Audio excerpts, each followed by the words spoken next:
Bapa-Ku yang kekal, Pencipta yang esa, Maha Kuasa, dikandung Roh Kudus, Yesus Kristus datang, Kau juru selamatku. Ku percaya Allah Bapa, ku percaya Sang Putra, ku percaya Roh Kudus-Mu, Kau Allah Tritunggal.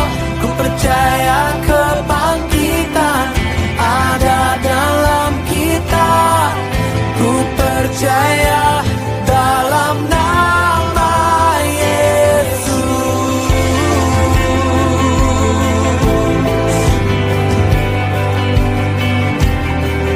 Hakim dan pembela di salib sengsara, Kaulah rahmatku. Turun ke dalam gelap yang mulia, bangkit bertahta selamanya.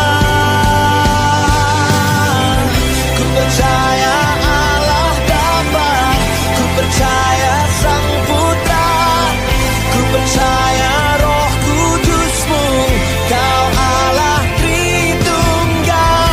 Ku percaya kebangkitan ada dalam kita, ku percaya dalam nama Yesus. Ku percaya Engkau,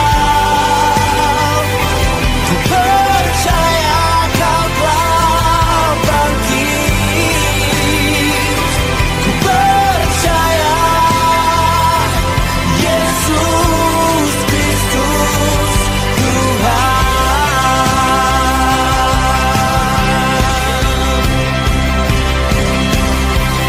Ku percaya hidup kekal, lahirnya anak darah, orang kudus bersekutu, gereja yang kudus. Ku percaya kebangkitan waktu Yesus datang, ku percaya dalam nama Yesus. Ku percaya Allah Bapa, ku percaya Sang Putra, ku percaya Roh Kudus-Mu, Kau Allah Tritunggal. Ku percaya kebangkitan ada dalam kita, ku percaya dalam nama Yesus. Ku percaya dalam nama Yesus.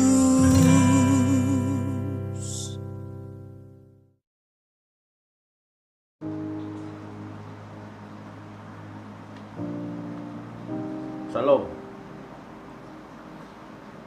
Salam damai kepada kita semua. Salam damai daripada Kristus Yesus Tuhan kita. Dan rasanya sudah lama kita tidak bertemu karena perkara yang sedang kita alami pada saat hari ini. Haleluya, salam damai daripada Kristus Yesus Tuhan kita. Pada hari ini kita akan membuka di dalam Markus 7 ayat 34. Markus 7 ayat 34. Jadi mari kita sama-sama membuka di dalam, sekali lagi dalam Markus 7 ayat 34, di mana di sini Yesus mengatakan, kemudian sambil menengadah ke atas, Yesus menarik napas dan berkata kepadanya, Ephata, artinya terbukalah. Sekali lagi, kemudian sambil menengadah ke langit, Yesus menarik napas dan berkata Ephata, yang membawa maksud terbukalah. Ephata yang bermaksud terbukalah. Jadi sebelum kita pergi lebih jauh tentang firman Tuhan pada pagi hari ini, mari kita berdoa bersama-sama. Ya, di mana saja pun kita berada pada saat hari ini, kita berdoa di posisi kita, di tempat tinggal kita, di mana saja. Karena firman Tuhan pada hari ini berbicara tentang Ephata. Mari kita berdoa. Pujilah namamu Tuhan Yesus yang Maha Kuasa. Engkau yang memimpin, Engkau yang menyertai, Engkau yang melindungi Tuhan Yesus. Sempana perintah awalan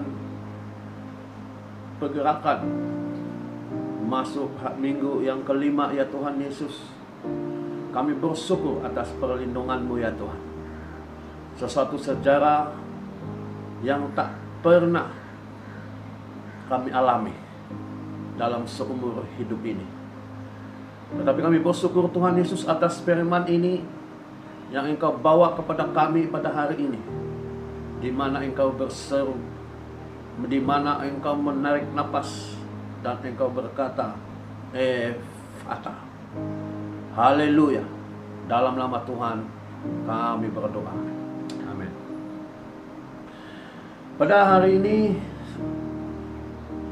ataupun pada minggu ini, kita sudah berada pada hari yang ke-7 ataupun 1 minggu pertama setelah Yesus bangkit daripada kuburan.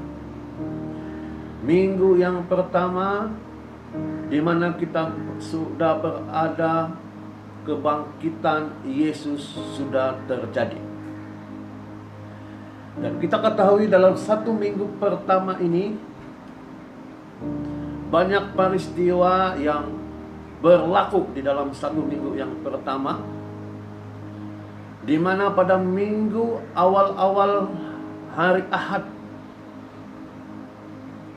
di mana Maria Magdalena bersama-sama dengan perempuan yang lain telah datang ke kuburan Yesus.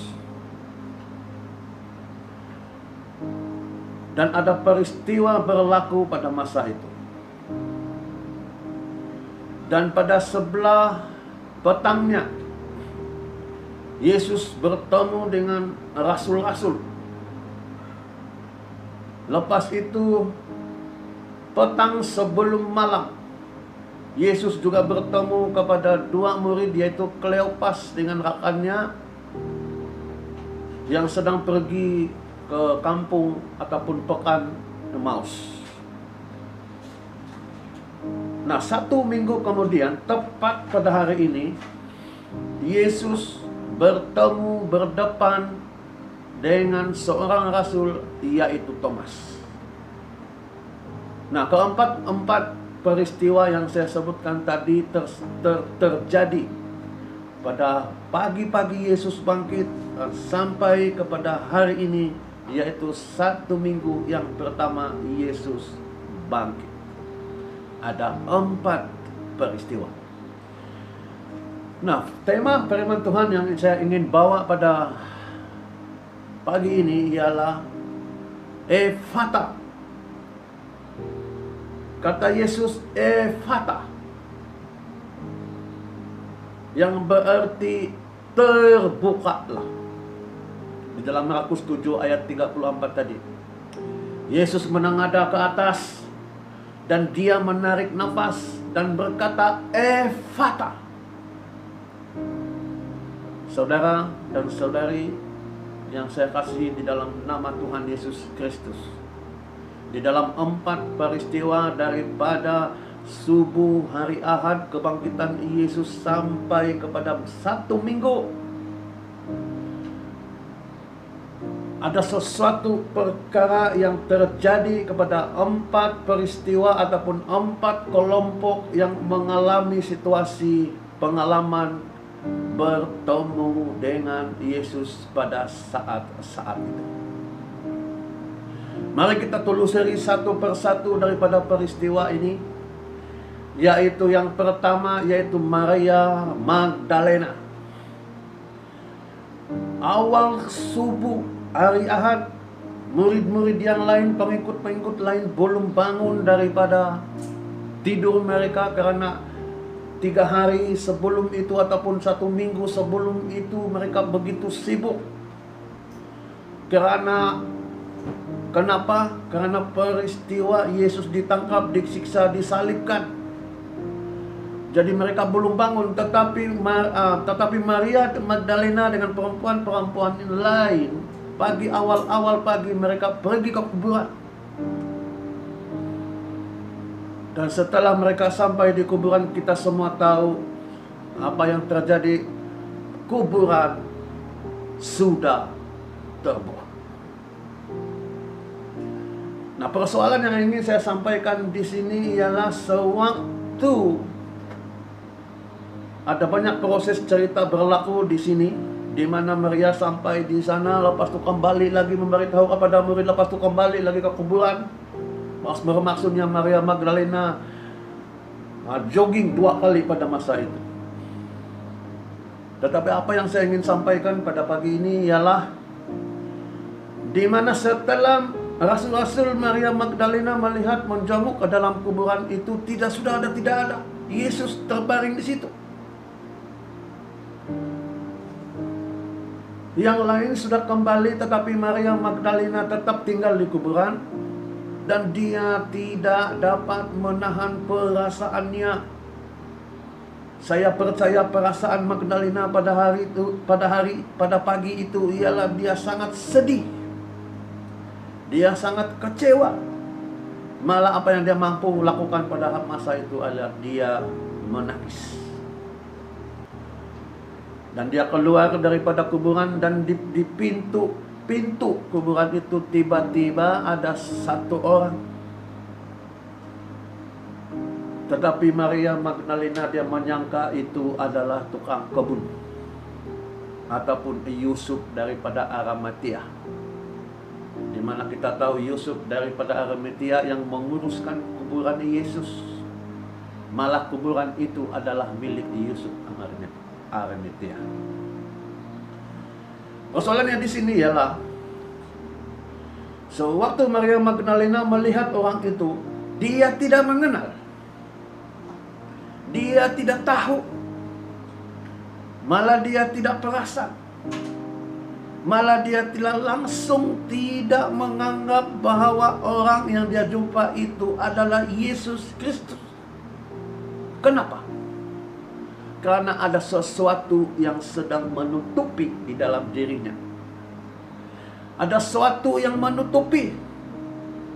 Dan inilah yang perlu dibukakan. Inilah yang harus dibuka. Karena ada yang sedang menutupi Maria Magdalena pada masa itu.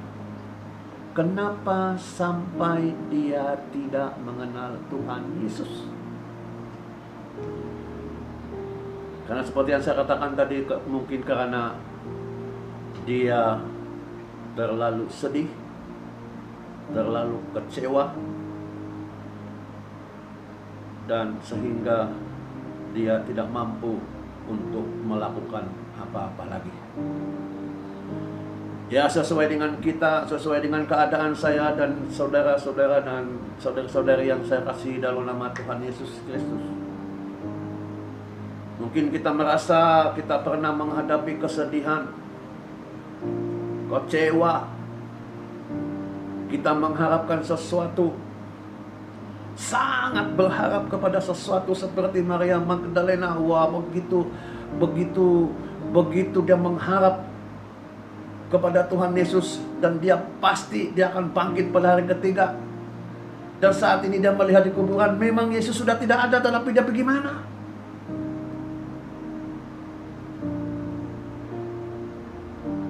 Dan saat orang itu berkata, Maria. Saat Yesus berkata, Maria. maka hati Maria Magdalena, mata Maria Magdalena patah,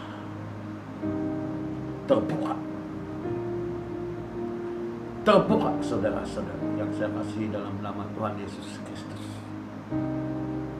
Mari kita datang kepada Tuhan Yesus di dalam apapun situasi kita pada saat hari ini. Mungkin lebih dahsyat daripada apa yang diharapkan ataupun perasaan yang sedang dialami oleh Maria Magdalena. Tetapi Yesus datang tepat pada waktunya, dan Dia memanggil nama kita sesuai dengan nama kita masing-masing. Ada satu perkara lagi di mana yang kita ketahui dengan Maria Magdalena ini, daripadanya diusir 7 roh jahat, ya, di dalam Lukas pasal 8 ayat 2. Daripada Maria Magdalena, sebelum dia mengenal Yesus, sewaktu di kampungnya di Magdala, dia mengalami 7 ataupun sedang diikat dengan 7 roh jahat. Tidak sebut di sini apakah ke-7 roh jahat itu, tetapi itu cukup membayangkan kepada kita kalau sudah diikat dengan 7 roh jahat. Itu berarti kehidupan Maria Magdalena pada masa itu sangat kritikal. Kalau dia tidak berjumpa dengan Yesus pada masa itu, saya percaya Maria Magdalena tidak hidup normal sampai saat ini. Mungkin kalau dia hidup pun, mungkin dia jadi gila. 7 roh jahat. Siapa yang mampu melepaskan 7 roh jahat ini? Hanya Yesus Kristus Tuhan kita. Ada 7 roh yang sedang mengikat kepada hidup Maria Magdalena.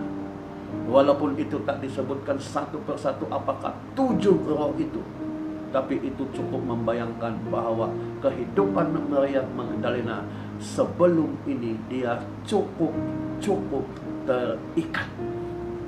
Dia diikat dan dia terikat dan sukar dibebaskan. Saudara, kehidupan kita pada saat hari ini banyak yang sedang mengikat kita. Sedang banyak perkara yang sedang mengikat anak-anak Tuhan. Banyak yang mengikat kepada kita, baik saya, saudara dan saudari, banyak perkara yang sedang mengikat. Kalau tidak sama dengan Maria Magdalena, 7 roh jahat, 1 sudah cukup untuk mengikat kita, untuk kita tidak maksimum untuk melayani Tuhan. Apa yang sedang mengikat kita pada saat hari ini yang sedang berleluasa? Saya ambil satu contoh saja, saudara-saudari yang saya kasihi dalam nama Tuhan, di mana saya sendiri pun sedang bergumul di dalam perkara ini, yaitu tentang teknologi, yaitu multimedia pada saat hari ini, saudara. Mari kita lebih menghayati, mari kita belajar tentang apa yang sedang terjadi dengan multimedia, dengan handphone kita, tentang teknologi kemajuan internet kita pada saat hari ini. Karena dengan secara sadar tak sadar itu sedang bekerja di dalam seluruh dunia pada saat hari ini, saudara. 15 tahun dahulu, 20 tahun dahulu kita hanya dibekalkan dengan internet kelajuan 2G. Selepas beberapa tahun kemudian dia meningkat kepada 3G. Lepas itu pada saat hari ini kita sedang dibekalkan dengan 4G. Saya pun tak begitu arif tentang istilah-istilah di dalam internet ini. Tetapi yang pasti ialah dulu 2G kita hanya boleh WhatsApp, kita boleh hantar message. Selepas itu 3G. Lepas itu sekarang kita 4G, di mana kita boleh WhatsApp, kita boleh video dan segalanya. Dan mari kita belajar, saudara. Tahukah kita bahwa sekarang ini dunia menuju kepada 5G. Saya pun tak tahu apa ini 5G. Tetapi kalau dulu kelajuan 2G internet hanya 1.9 gigahertz, 3G hanya kelajuan di dalam 2.1, dan 4G yang sekarang ini kelajuan 2.5. Kalaulah 4G ini 2.5 gigahertz, sudah boleh menembusi dinding, sudah boleh menembusi tembok, dimanapun engkau berada di bawah tanah mungkin, 4G sudah cukup untuk sampai ke situ. Kalau dulu 2G, 3G tidak sampai, kita masuk di dalam rumah, kita tidak ada line internet, dan kita sudah merumah. Dan pada saat hari ini, saudara, 5G kelajuan internetnya 95 GHz. Cahaya matahari, cahaya kalau ditutup dengan kertas pun senipis 0.5 mm, cahaya tak boleh menembusi. Cahaya dengan dinding di rumah pun tidak menembusi. Air angin pun tidak menembusi. Kalau 4G dengan kelajuan 2.5G boleh menembusi semuanya, apatah lagi 95 GHz 5G. Kalau dinding tembok semua ditembusi dengan frekuensi gelombang-gelombang internet ini, saudara-saudara, bagaimana dengan tubuh kita ini? Mana yang keras? Dinding rumah, tembok, ataupun dengan tubuh kita? Tubuh kita sekarang ini, saudara, sedang terdedah dengan frekuensi gelombang-gelombang yang tidak sehat. Kalau tubuh kita ini sering dilanggar, sering ditembusi dengan frekuensi yang sangat laju ini, ya saat ini kita merasa tidak ada apa-apa. Tetapi inilah yang sedang kita berhati-hati dan berwaspada saat hari ini. Ada bahaya tentang frekuensi ini. Jadi mari kita berpikir selepas ini. Ya, mari kita berpikir selepas ini sama ada kita mau apply 5G selepas ini. Dan sekarang ini timbul penipuan-penipuan di dalam perbankan, di dalam line, di dalam semuanya. Tetapi pada saat hari ini Tuhan memberi kita hikmat, pengetahuan, dan akal budi untuk kita membuat keputusan, saudara.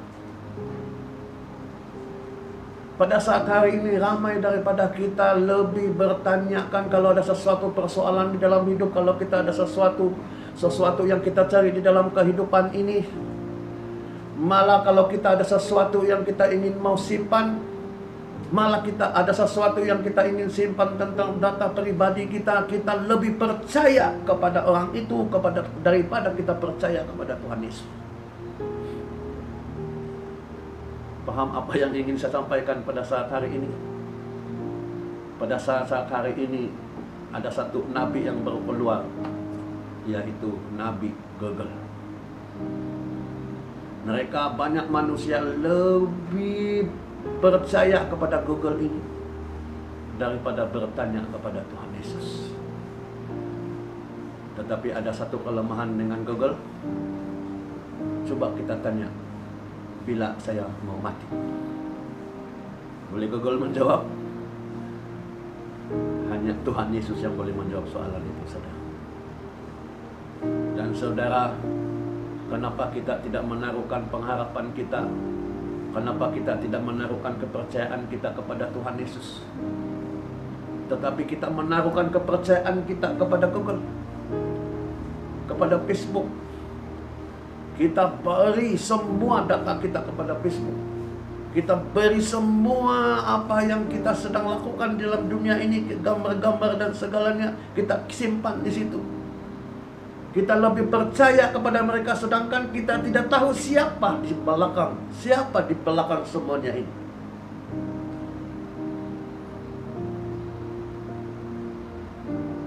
Kita tidak tahu siapa di sebaliknya ini.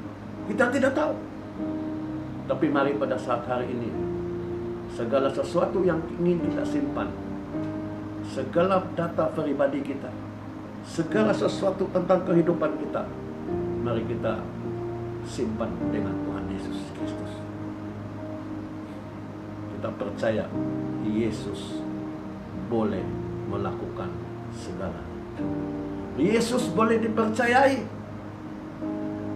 Kita tahu sekarang ini banyak penipuan-penipuan berlaku di sana sini karena mereka mencuri data-data kita. Mereka tidak boleh dipercaya untuk menyimpan. Dan kenapa kita lebih percayakan orang-orang ini, syarikat-syarikat ini, berbanding Tuhan Yesus? Karena kenapa? Saya percaya karena kita sudah terikat. Itulah sebabnya pada hari ini mari kita berseru, kita datang kepada Tuhan Yesus seperti yang tuli dan yang bisu ini.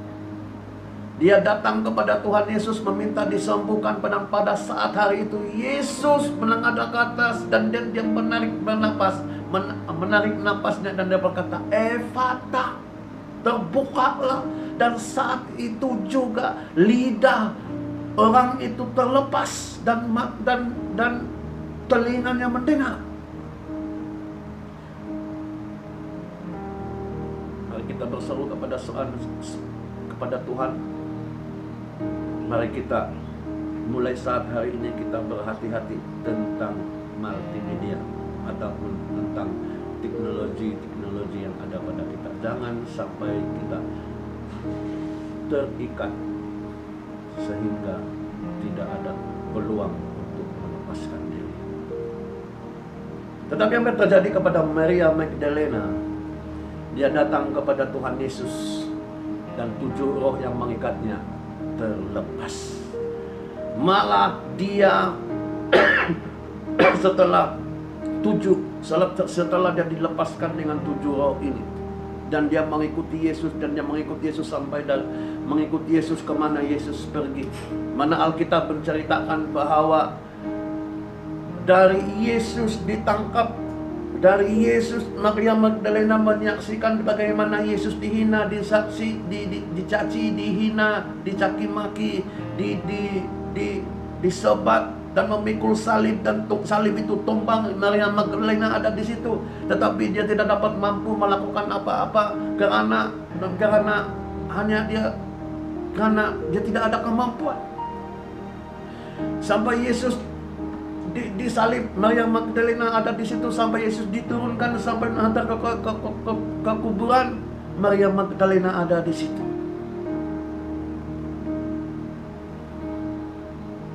Dan di sini kita tahu betapa hati Maria begitu mencintai Tuhan Yesus, dan begitu dia mengasihi Tuhan Yesus, pengharapannya ada kepada Yesus. Tetapi sempat Maria Magdalena putus harapan, sedih dan kecewa karena dia tidak melihat Yesus yang menjanjikan 3 hari selepas itu dia akan bangkit. Dan karena kesedihan, dia sangat-sangat sedih. Itu yang membuatkan menutupi segala mata panca inderanya, tubuhnya, mata fisikalnya tertutup, apatah lagi mata hatinya, mata hati nuraninya tertutup masa itu. Itu sebabnya dia tidak mengenal Tuhan Yesus. Di dalam PKP sampai pada saat hari ini, adakah kita sudah melupakan Tuhan Yesus? Jangan, saudara. Mari kita terus pegang Tuhan Yesus sebagai Tuhan dan Juru Selamat kita. Yang kedua, case yang kedua ataupun peristiwa yang kedua pada minggu yang pertama ataupun pada hari pertama Yesus dibangkitkan, ialah Yesus bertemu kepada rasul-rasul. Oke? Kita boleh baca ini, melihat ataupun membacanya, itu terdapat di dalam 2 Yohanes. Bukan 2 Yohanes. Yohanes pasal yang ke-20, 19 sampai yang 23. Oke.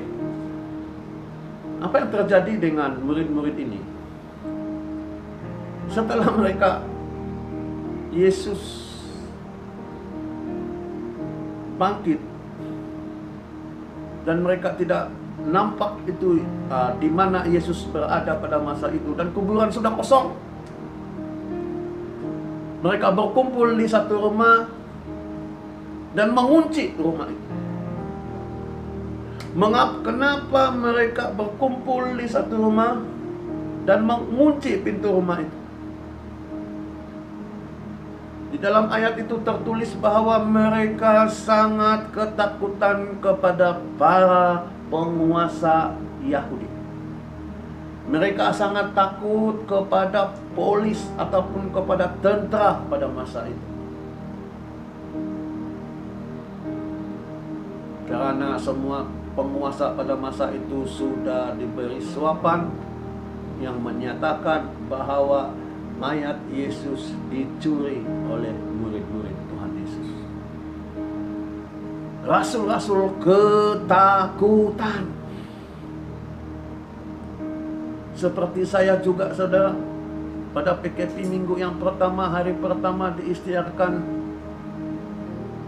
Kebetulan pada masa itu kami di luar Selangor, dan perintah kawalan pertama dikeluarkan, di mana siapa daripada mereka yang di luar sempadan negeri lalu bertemu dengan polis. Takut. Dan apatah lagi dengan rasul-rasul ini, mereka takut. Dan sewaktu mereka berkunci, berkurung di rumah, tiba-tiba Yesus datang.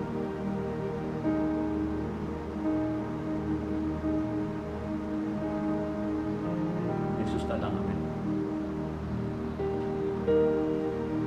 Jadi kalau kita takut, jangan takut. Oke? Yesus akan datang menjawab ketakutan kita. Pada saat hari ini memang banyak yang kita takuti. Apatah lagi saat hari ini COVID-19 sedang bekerja. Dan orang-orang yang tertentu ataupun orang-orang yang dipertanggungjawabkan untuk mencegah penularan COVID ini sedang bertumpus lumus. Tapi serahkanlah kekuatan kita kepada Tuhan. Mari kita datang kepada Tuhan. Amin. Saudara yang saya kasih dalam nama Tuhan Yesus Kristus. Memang di dalam hidup kita, memang kita tidak lari daripada perasaan ketakutan ini. Tetapi bagi orang yang beriman, bukannya mereka tidak takut. Mereka takut, tetapi mereka tidak dikuasai dengan ketakutan. Iman yang daripada Tuhan yang akan menguasai kita, saudara-saudari yang saya kasihi dalam nama Tuhan Yesus Kristus. Haleluya. Peristiwa yang ketiga, yaitu tentang dua orang pengikut Yesus, yaitu yang seorang namanya Kleopas dan yang satu tidak disebut, hanya temannya. Ini terdapat di dalam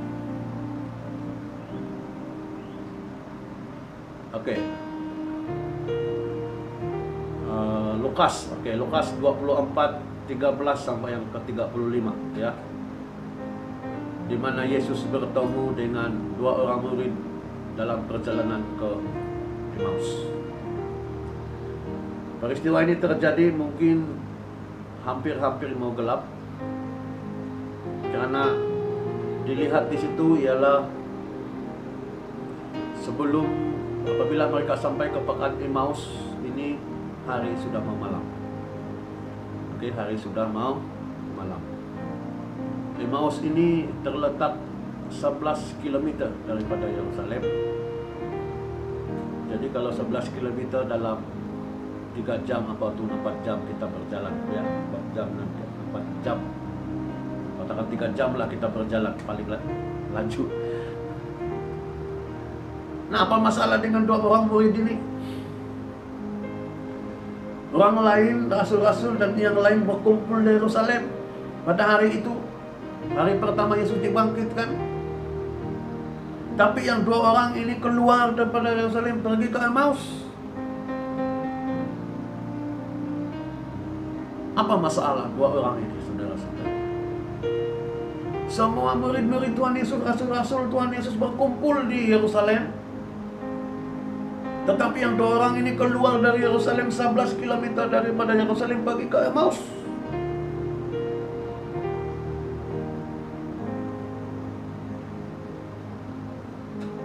Mereka menarikkan diri, mereka mengasingkan diri daripada persekutuan orang-orang percaya kepada masa itu. Dan mereka mengambil keputusan untuk pergi ke Emmaus. Maksudnya di sini, saudara, jangan sama sekali meninggalkan persekutuan dengan murid-murid, ataupun jangan kita meninggalkan persekutuan orang-orang percaya. Sebab kenapa Kleopas dengan rekannya ini keluar daripada Yerusalem hari yang pertama itu, saudara? Karena menurut ceritanya, menurut apa yang mereka sampaikan di tengah jalan dengan Yesus, sewaktu mereka di tengah perjalanan untuk pergi Emmaus, maka tiba-tiba datang 1 orang, di mana yang 1 orang ini adalah Yesus. Dan mereka tidak mengenali, sekali lagi saudara-saudara, mereka tidak kenal ini siapa nih. Dan Yesus bertanya apa yang sedang terjadi, dan mereka ceritakan segalanya. Dan dalam cerita ini kita akan tahu bahwa betapa kecewanya mereka juga. Di ujung apa yang mereka katakan, perempuan-perempuan pergi ke kuburan dan mereka dapati kuburan itu kosong. Di mana Tuhan Yesus, di mana Dia yang disalibkan itu, yang menjanjikan hari yang ketiga akan bangkit. Hanya cerita sampai di sini yang mereka saksikan, yang mereka dengar. Ini bermakna 2 orang ini, saudara, mereka tidak sempat menghabiskan ceritanya. Ataupun mungkin mereka tidak sempat, mereka tidak menunggu Maria Magdalena yang sedang berbicara dengan Tuhan Yesus pada masa itu. Kan saya katakan dari awal-awal tadi, Maria dengan perempuan-perempuan yang lain 1 kali pergi ke kuburan dan mereka lihat kuburan itu tertutup, dan mereka kembali. Nah, di situ 2 orang ini, saya rasa mereka ada sampai di situ. Mereka tidak tahu bahwa yang kumpulan perempuan ini dan juga rasul-rasul telah datang kembali ke kuburan itu. Maksudnya mereka tidak mendapat cerita yang sebenarnya. Sangat bahaya, saudara, kalau kita tidak dapat memahami sesuatu peristiwa, karena kita tidak dapat mendapat cerita keseluruhan peristiwa itu, saudara, dan kita sudah membuat kesimpulan dan kita sudah membuat keputusan, itu sangat bahaya, saudara.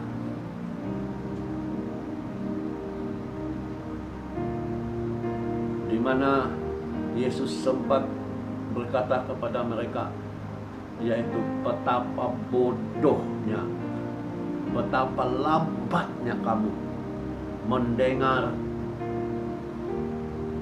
mempercayai apa yang dikatakan nabi-nabi. Kenapa Yesus sampai berkata seperti ini, saudara? Dalam Lukas 24 ayat 25 itu Yesus berkata kepada 2 orang murid ini, betapa bodohnya kamu dan betapa lambatnya kamu mempercayai. Malah kalau ikut cerita yang tadi kita boleh tambah 1 cerita di mana belum habis cerita itu, mereka sudah membuat keputusan, mereka sudah buat kesimpulan, meninggalkan persekutuan. Nah, sudah jelas Kleopas dengan rekannya tidak mengerti ataupun kurang memahami. Nah, seperti Yesus katakan, lambat mengerti tentang apa yang Yesus katakan.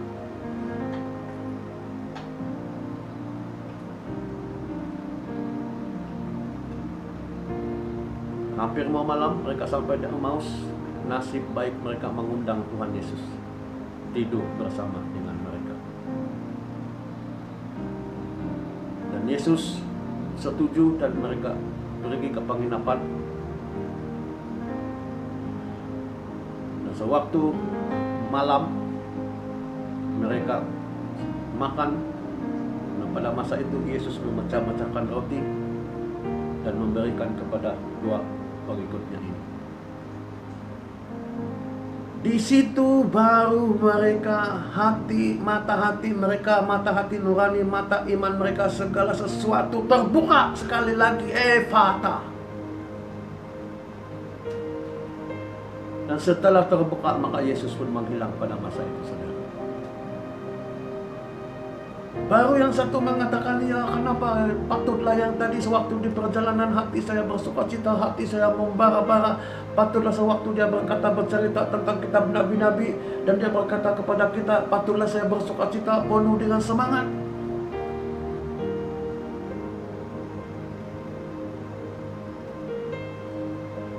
Tapi masa itu mereka belum kenal sebelum Yesus memecah-mecahkan roti. Tapi puji Tuhan, akhirnya mereka mengenali Tuhan Yesus. Dan saat itu juga mereka kembali ke Yerusalem. Amin, saudara. Maksudnya mereka kembali ke persekutuan. Mereka kembali bergabung dengan orang-orang yang beriman. Mari saudara, di dalam keadaan genting seperti ini pun saudara, jangan tinggalkan persekutuan kita bersama Tuhan. Mari kita bersatu. Amin. Yes. Seterusnya kepada Thomas. Ya, kepada Thomas. Pada hari yang pertama Yesus bertemu dengan rasul-rasul, kebetulan masa itu Thomas tidak ada. Ini pun kita tidak tahu, mungkin sama dengan murid-muridnya, kita tidak tahu Thomas pergi ke mana.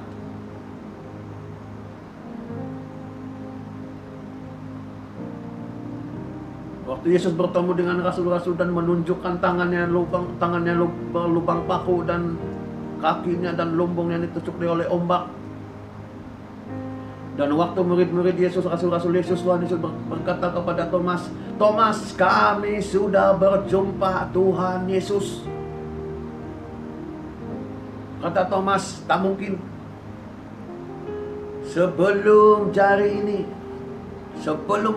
ini menusuk kepada lubang paku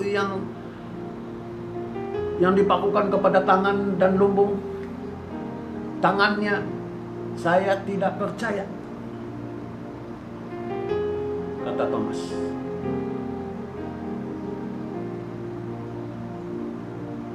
Tapi pada hari yang ke-8 ataupun 1 minggu yang pertama, Yesus datang. Kata Yesus kepada Thomas, Thomas, silakan cucuklah jarimu di tanganku yang berlubang paku.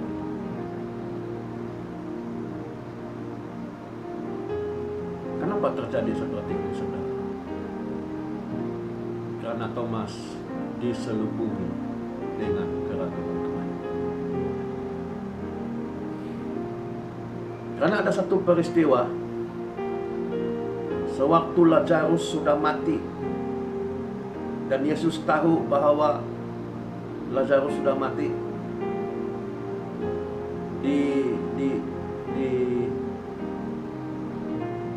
saya sudah lupa di mana tempat itu. Dan sewaktu mereka perjalanan sudah jauh di tempat, dan mereka harus kembali ke rumah Maria dan Marta dan Lazarus. Apabila Yesus berkata kepada murid-muridnya, kita harus kembali karena Lazarus sudah meninggal. Dan rasul-rasul tahu bahwa di tempat Maria dan Marta ini, di situ banyak orang-orang Yahudi yang mau menangkap mereka. Jadi maksudnya itu adalah tempat kawasan yang mereka tak boleh masuk sebab mereka sudah dicop yang orang yang dikehendaki untuk ditangkap. Dan kata Yesus kepada murid-murid, kita harus kembali ke sana karena Lazarus sudah meninggal. Dan murid menganggap tempat itu sangat bahaya karena mereka boleh dihukum bunuh dan mereka boleh ditangkap. Tetapi mari kita lihat Thomas berkata kepada murid-murid kawan-kawannya yang lain, mari kita mengikut Yesus. Kalau mati, matilah, kata Thomas pada masa.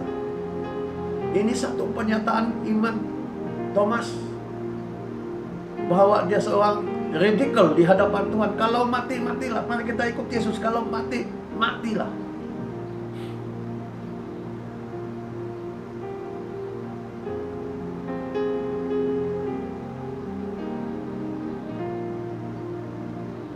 Tetapi apa yang menyebabkan Thomas? Pada kali pertama Yesus bertemu dengan rasul-rasul pada petang Ahad itu, pada petang kebangkitan Tuhan Yesus, Thomas tak ada di situ. Kalau sudah tak ada di situ, bermaksudnya dia pergi tempat lain kan? Dia pergi di tempat lain.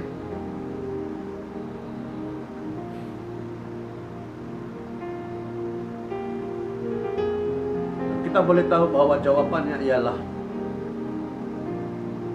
kata Thomas, saya tidak percaya kalau jari ini tidak dimasukkan ke dalam lubang yang dipakukan itu, kata Thomas. Maksudnya dia perlu bukti. Maksudnya dia ragu-ragu. Dia harus melihat dengan matanya sendiri.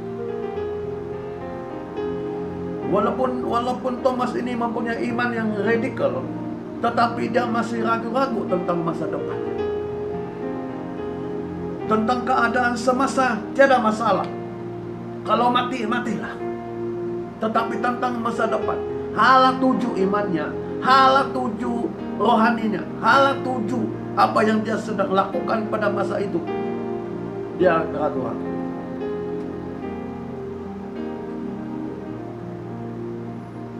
Pengajarannya di sini, saudara, keraguan boleh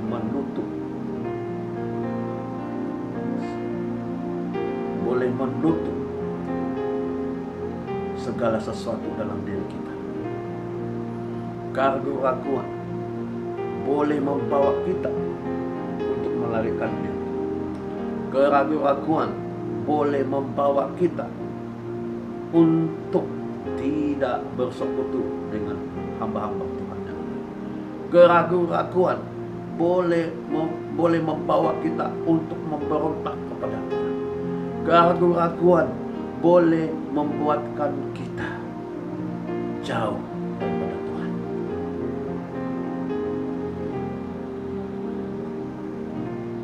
Itulah sebabnya Yesus perlu datang kepada Thomas. Amin.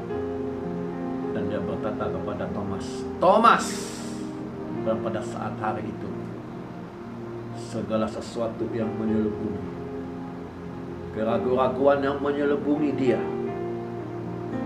terbuka. Sekali lagi, ephata, saudara, ephata.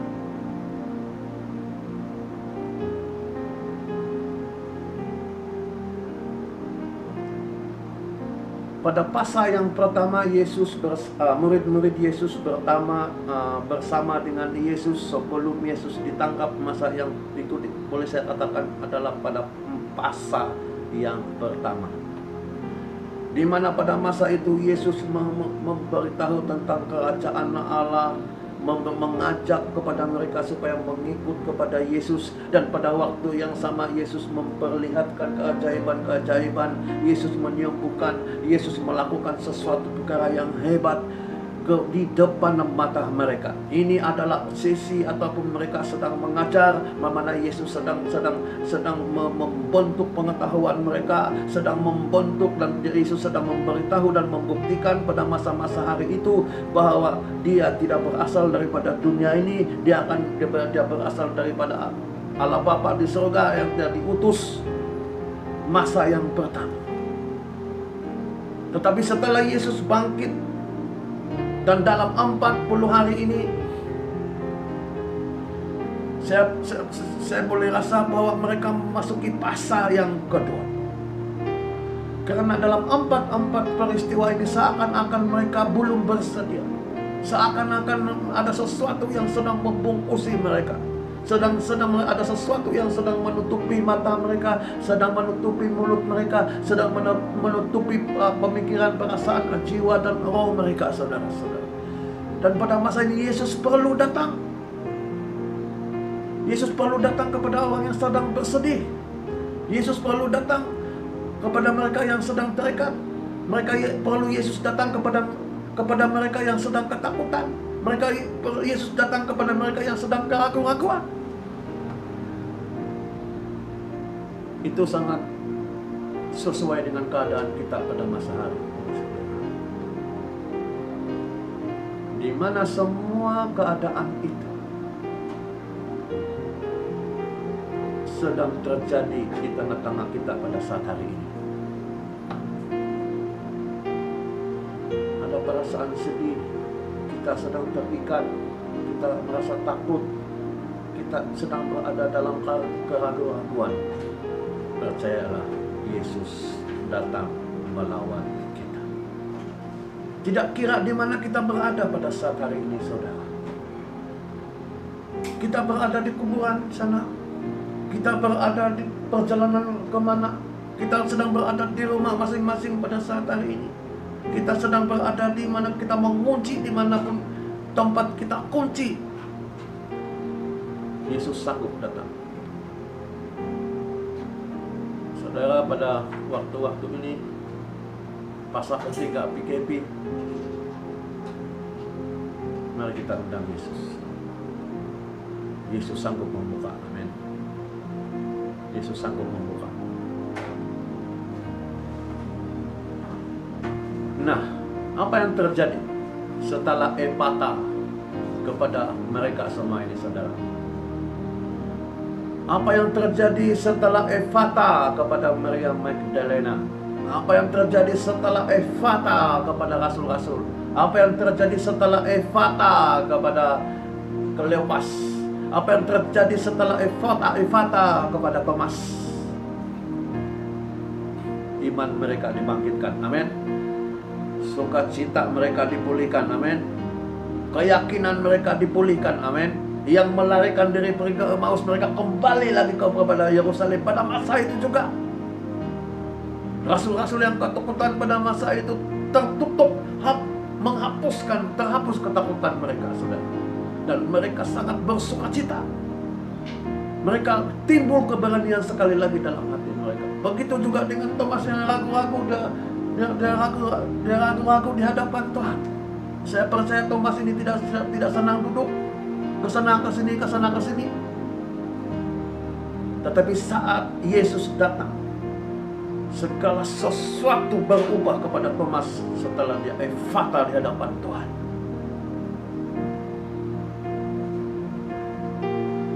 Dalam 30 hari seterusnya mereka tidak meninggalkan antara satu dengan yang lain. Mereka tetap bersama-sama dengan Yesus. Di situ baru mereka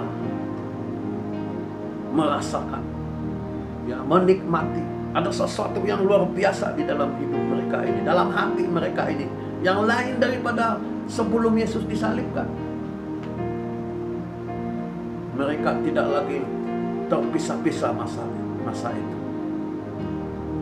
Karena mereka apa yang Yesus katakan, tidak lama lagi akan kembali kepada Bapa. Mereka menangkap itu, dan itu sebabnya mereka tidak mau meninggalkan Yesus dan sesama.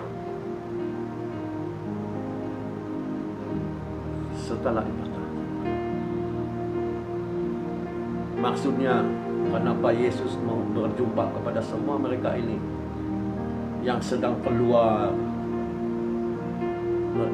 Mereka sedang keluar daripada Yerusalem. Yesus tangkap satu-satu untuk dikumpulkan satu tempat dan di situ mereka telah dibentuk, diikat dengan kasih Tuhan dan kuasa Tuhan, dan untuk menantikan satu pasal lagi, yaitu menantikan apa yang dipanggil Pentakosta. Ya, haleluya, haleluya, haleluya, haleluya, haleluya. Tuhan, dalam nama Yesus Kristus, kami serahkan keadaan kami semua pada saat hari ini Tuhan. Apa yang dialami oleh murid-murid sewaktu Engkau disalibkan ya Tuhan, dan pada hari yang pertama, malah pada minggu yang pertama itu masih ada keadaan-keadaan di dalam goncangan ya Tuhan. Dan kami pada saat hari ini Tuhan Yesus sudah masuk pasal yang ketiga ya Tuhan. Kami mengakui ya Tuhan Yesus, kami sudah mulai keliru, kami sudah mulai bingung ya Tuhan apa yang akan terjadi selepas ini ya Tuhan. Tetapi kami belajar ya Tuhan Yesus, karena apabila kami menyatakan itu kepada Engkau ya Tuhan, Engkau akan datang melawat dan melayani kami ya Tuhan. Sehingga sekali lagi ya Tuhan Yesus, semangat kami akan terbuka ya Tuhan, sukacita kami akan terbuka untuk Engkau ya Tuhan Yesus Kristus. Pengharapan kami akan terbuka kepada Tuhan Yesus. Dan kami belajar ya Tuhan bahwa kami tidak lagi bersandar kepada siapa-siapa, tetapi kami hanya bersandar kepada Yesus Kristus, Tuhan Anak Tunggal Bapa. Haleluya, dalam nama Tuhan Yesus. Amin.